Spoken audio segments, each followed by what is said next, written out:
উত্তরাধিকার সূত্রে আমিও কিছু স্বপ্ন পেয়েছি।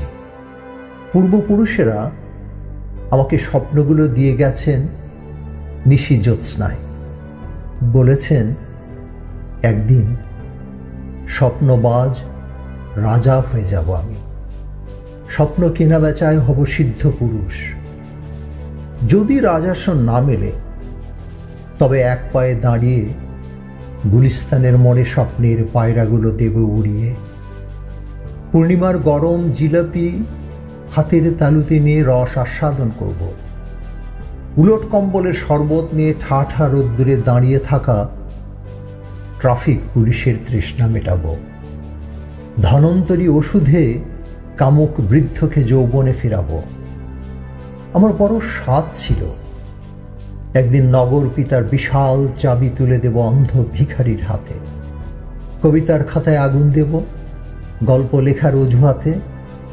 উত্তরাধিকার সূত্রে পাওয়া স্বপ্নগুলো হাতলবিহীন টিনের বাক্সে রেখেছি পরম যত্নে। যদি রাজা হতে না পারি তবে পুরনো জুতোর মতো স্বপ্নগুলো পালিশ করে গ্রামে গঞ্জে অর্ধেক দামে বিক্রি করে দেব।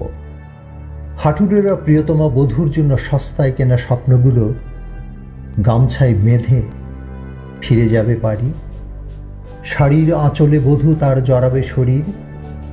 স্বপ্নগুলো কাচের বয়ামে রেখে দেবে, রোদে শুকাবে আর ঘ্রাণ নেবে প্রতিদিন।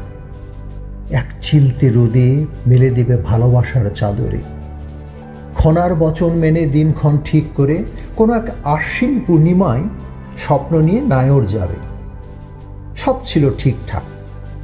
আচানক বিষণ্ণ এক ঘুঘু ডাকা ভোরে দুরন্ত দাঁড় কাক কাচের বয়াম খুলে স্বপ্নগুলো খামচে নিয়ে শূন্য মাঝে চলে যায়। বধূর ভয়ার্ত চিৎকারে কাক ডেকে ওঠে কা কা, আর স্বপ্নগুলো মাটিতে আছড়ে পড়ে খান খান হয়ে ভেঙে যায়। ছাপোষা মানুষের স্বপ্নগুলো বড়ই ভঙ্গুর।